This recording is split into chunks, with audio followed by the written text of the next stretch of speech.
장 22절로부터 30절까지의 말씀입니다.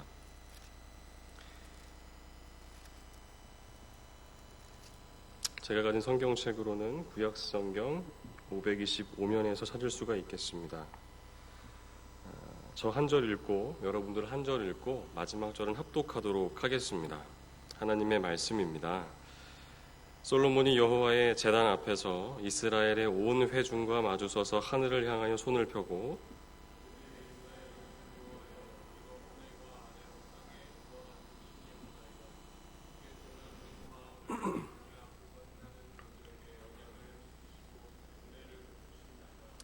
주께서 주의 종 내 아버지 다윗에게 하신 말씀을 지키사 주의 입으로 말씀하신 것을 손으로 이루심이 오늘과 같으니이다.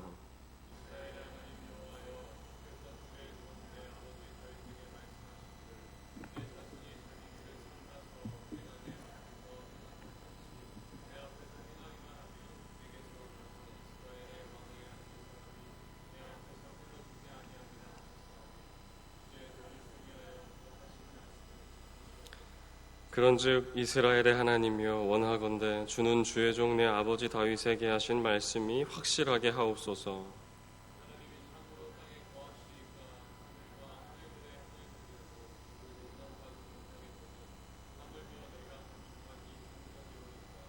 그러나 내 하나님 여호와여 주의 종의 기도와 간구를 돌아보시며 이 종이 오늘 주 앞에서 부르짖음과 비는 기도를 들으시옵소서.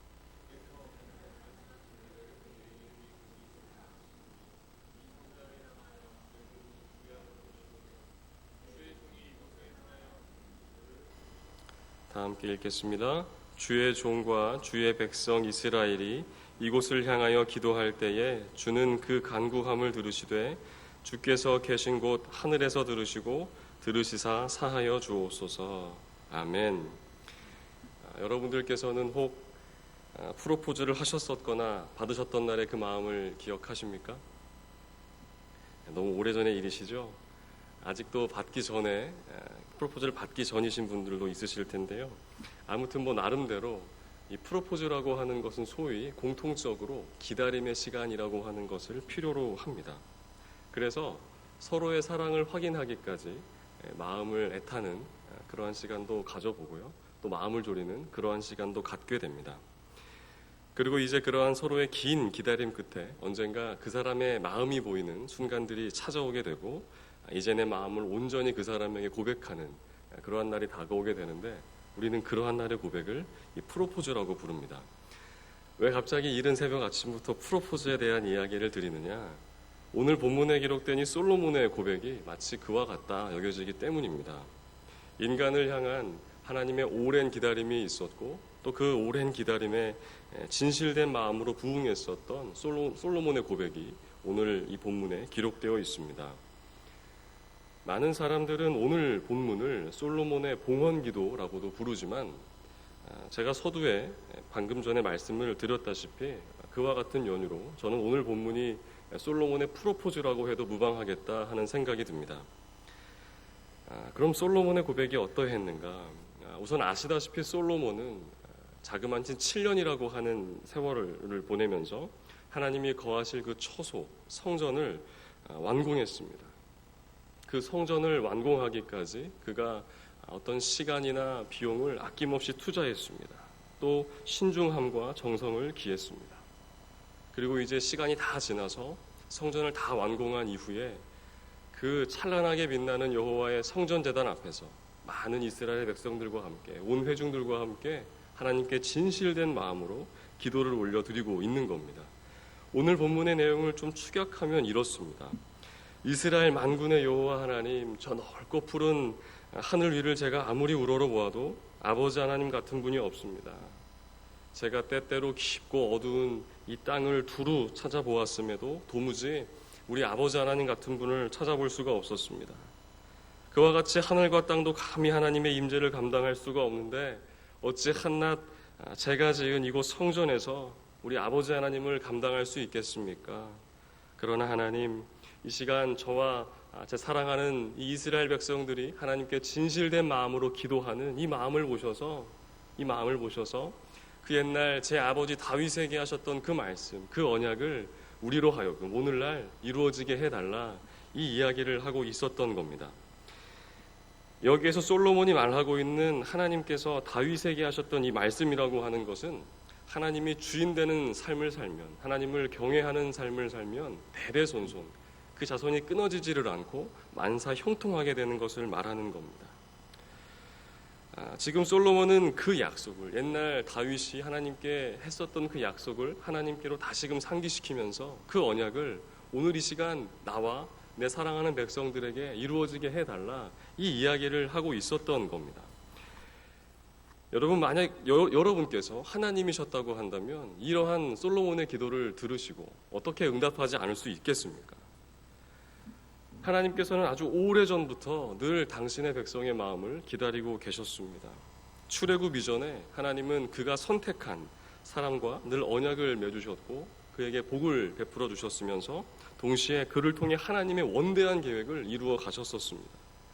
하나님은 모든 것을 하실 수 있으신 분이시지만 우리 인간을 사랑하시고 우리 인간을 존중하셔서 스스로를 제한하시고 오로지 당신이 택한 그 한 사람을 통해서 하나님의 계획, 하나님의 역사를 써내려 가셨습니다. 그리고 그것이 곧 창세기의 내용입니다. 또 그 이후에 모세라고 하는 인물을 선택하셔서 출애굽이라고 하는 기적을 일으키셨으며 또 여호수아라고 하는 사람을 통해 하나님께서 아브라함에게 약속하셨던 그 원대한 꿈, 원대한 계획, 곧 가나안 땅을 정복하게 하셨습니다. 그때까지 백성들의 여러 많은 불신앙적인 모습들, 또 원망하는 모습들, 불평 섞인 수많은 모습들이 있었음에도 우리 하나님께서는 오래 참으시고 노하기를 더디하시는 분이시니까 끝까지 인내하시면서 결국에는 하나님의 그 계획을 이루어 가셨습니다. 그런데 시간이 흐르면서 이제 이스라엘 백성들이 조금은 살만해진 겁니다. 젖과 꿀이 흐르는 기름진 땅에 거하게 되니까 더 이상 그 옛날 만나와 메추라기를 굳이 찾지 않아도 될 때가 되었습니다. 또 이제 더 이상 구름기둥과 불기둥이 종적을 감추었습니다. 그렇게 풍요로움 속에 하나님의 은혜와 하나님과의 약속이 조금씩 잊혀져 가게 되었던 겁니다. 그러니까 내 마음대로, 내 서견에 옳은 대로 행동하는 사람들이 많아지기 시작했습니다. 그러한 사람들로 가득 이스라엘 땅이 가득해지기 시작했습니다. 그리고 더 시간이 흐르니까 이제 이스라엘 백성들이 왕 대신 하나님보다는 그들과 같은 인간으로서의 왕을 요구하는 시대가 찾아오게 됩니다. 더 이상 하나님의 사람, 하나님이 원하시는, 하나님이 찾으시는, 하나님의 마음에 부합된 사람을 찾기가 아주 어려운 시대를 맞이하게 되었던 겁니다. 그런데 그러한 시대에 정말 하나님을 경외하는 사람을 찾아보기 어려운, 하나님의 사람을 찾기에는 너무나 갈급한 그 시기에 하나님의 마음을 알아서 하나님의 마음에 큰 감격을 주었던 이가 있었으니 그가 바로 오늘 본문에 나오는 이 솔로몬이라고 하는 사람이었습니다. 그가 아버지의 신앙을 잘 물려받았습니다. 그가 이제 하나님이 거하실 그 처소, 성전을 지어서 늘 하나님과 함께 하기를 원했습니다. 그러니 어찌 하나님께서 그 오랜 기다림이 있었던 하나님이신데 그 솔로몬의 기도를 들으시지 않을 수 있었겠습니까? 하나님은 벅찬 감격으로 아주 굳게 솔로몬에게 약속을 하시는 겁니다. 그래 솔로몬아, 내가 네 기도, 네가 바라는 그 약속 내가 너에게 들어주겠다. 네 백성 이스라엘에게 내가 들어주겠다. 다만 내가 그 옛날 모세를 통해 주었던 그 하나님과 나와의 이스라엘 백성과의 그 약속 잘 지켰으면 좋겠다. 만약 그렇게만 한다면 내가 너에게 네가 지금 기도하는 것과 같이 너를 비롯한 수많은 이스라엘 백성들에게 대대손손, 자자손손 내가 형통하게 해주겠다. 이 약속을 하셨던 겁니다. 이제 하나님과 솔로몬의 언약이 이루어졌습니다. 하나님의 오랜 기다림 끝에 솔로몬이 응했고 그 솔로몬의 응답에 하나님께서 감격함과 벅참으로 화답을 하셨습니다. 이제 솔로몬을 비롯한 모든 이스라엘의 백성들은 하나님만 바라보면 됩니다. 좌로나 우로나 치우치지 않고 하나님 말씀 의지하면서 매일매일 내가 죽고 하나님만 바라보는 그러한 삶을 살아가기만 하면 되었던 겁니다. 하나님께서 약속을 하셨던 것이니까요. 그렇게 이제 하나님의 희망 고문은 끝나는 것처럼 보였습니다. 그런데 여러분 잘 아시다시피 그 영원할 것만 같았었던 솔로몬의 고백이 오래가지 못했습니다. 열왕기상 11장 2절로부터 4절까지의 말씀인데요. 제가 봉독하겠습니다. 열왕기상 11장 2절로부터 4절까지의 말씀입니다. 여호와께서 일찍이 이 여러 백성에 대하여 이스라엘 자손에게 말씀하시기를 너희는 그들과 서로 통혼하지 말며 그들도 너희와 서로 통혼하게 하지 말라. 그들이 반드시 너희의 마음을 돌려 그들의 신들을 따르게 하리라 하셨으나 솔로몬이 그들을 사랑하였더라. 솔로몬이 이방 여인들을 취하기 시작했던 겁니다. 3절입니다. 왕은 후궁이 700명이요 첩이 300명이라. 그의 여인들이 왕의 마음을 돌아서게 하였더라. 하나님을 향한 시선으로부터 돌아서게 했었다는 말입니다. 4절입니다. 솔로몬의 나이가 많을 때에 그의 여인들이 그의 마음을 돌려 다른 신들을 따르게 하였으므로 왕의 마음이 그의 아버지 다윗의 마음과 같지 아니하여 그의 하나님 여호와 앞에 온전하지 못하였으니. 이게 솔로몬의 말로였습니다. 하나님은 이와 같은 솔로몬의 모습에 아주 크게 낙담하셨습니다. 그래서 이후에 하나님께서 솔로몬에게 이렇게 말씀하시는 겁니다. 반드시 내가 너의 나라를 빼앗겠노라 다짐하시듯 말하셨던 겁니다. 실제로 바벨론이라고 하는 그 나라를 통해 하나님은 그 찬란했던 하나님의 성전이 파괴되고 하나님의 나라가 무너지는 것을 이내 허용하십니다. 하나님은 실망하셨을 뿐만 아니라 진노하셨고 아주 분개하셨습니다. 아마도 그 순간 그 모든 것들이 무너져 내리는 바로 그 순간 분명 하나님께서는 그 옛날 솔로몬의 기도를 상기하면서 얼마나 애통해하셨을지 또 비통해하셨을지 생각이 듭니다.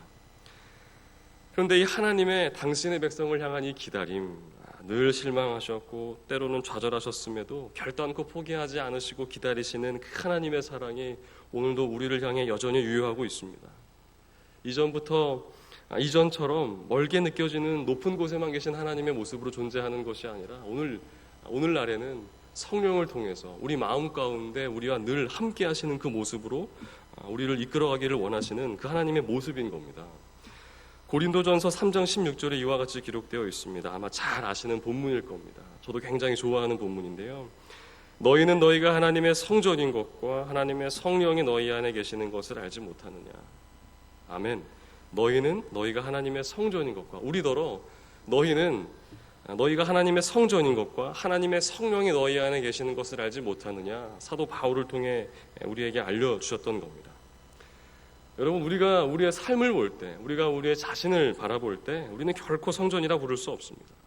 너무나 부족하고 연약하기 때문입니다.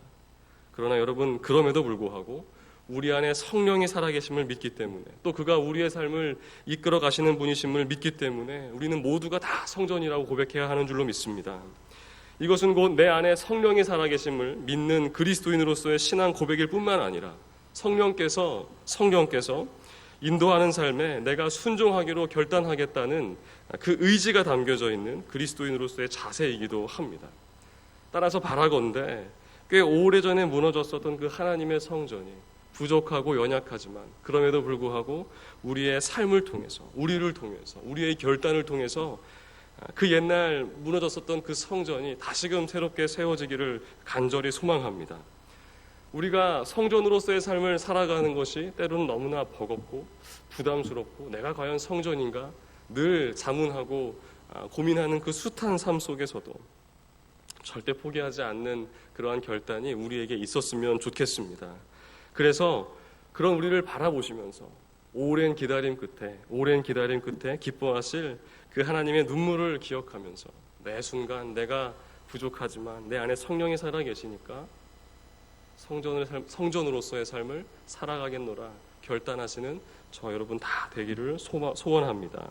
그래서 2000년 전에 무너졌었던 그 성전이 우리의 각 삶의 자리에서 우리가 삶을 살아가는 그 삶의 환경 속에서 빛나는 그 찬란한 하나님의 성전으로 하나님이 모시기에 합당한 기뻐하시는 모든 삶들 되시기를 소망합니다.